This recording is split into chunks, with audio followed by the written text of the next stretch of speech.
हाँ दोस्तों, हींअर मां मौजूदु आहियां नंगर पार्कर जे थोरे मुफ़ासिले ते हिकिड़ो नंढिड़ो ॻोठु आहे कासबो जे नाले सां। कासबो जे हिकिड़े रामा पीर जे मंदर में मौजूदु आहे। ऐं मंदर में मुंहिंजे साम्हूं बिल्कुलु जेको आहे हिकिड़ो फ़क़ीर जेको आहे उहो मोहम्मद जी शान में 12 रबीअ जे मुनासिब सां जेको आहे उहो नात जेको आहे उहो पढ़ी रहियो आहे। मंदिर में वेही करे मोहम्मद जी शान में नात पढ़णु यकीनन सिंध लाइ हिकिड़ो इहो नई ॻाल्हि न आहे। सिंध हमेशह अमन पसंदि ऐं मज़हबी रवादारी जो सबूत ॾिनो आहे।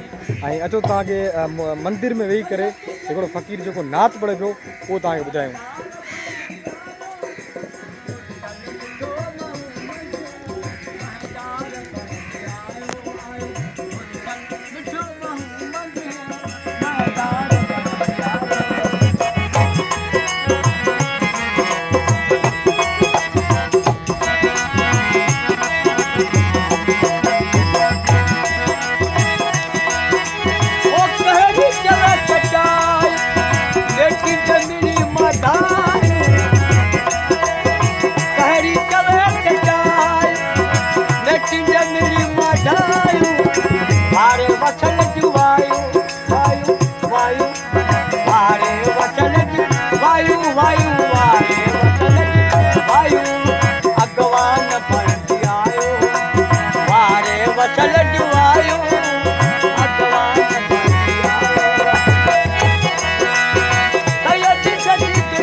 जी नाज़रीन, जीअं तव्हां ॿुधो मंदिर में जो नात उहा पेश कई वई ऐं इन सां इहो ज़ाहिर आहे सिंध हमेशह जेको आहे मज़हबी इंतिहा पसंदी खां हमेशह परते रही आहे।